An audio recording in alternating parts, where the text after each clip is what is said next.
剛柔並施，堅守零毒品環境。喺大欖女懲教所每日出入人流頻繁嘅情況之下，院所保安組嘅人員發揮女性剛柔並濟嘅本色，一方面恪守以情報主導同科技輔助嘅方針，嚴格搜查每位進入院所嘅在囚人士；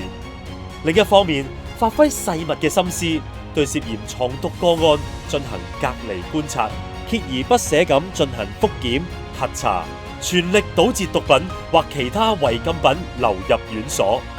喺2025年，我哋保安組透過情報分析，鎖定一名新收納嘅在囚人士。經評估之後，認為佢涉嫌體內藏毒。我哋隨即啟動機制，實施隔離囚禁作進一步嘅調查。期間，我哋以人手先後2次喺嗰位在囚人士嘅排泄物入邊搜出4包懷疑毒品。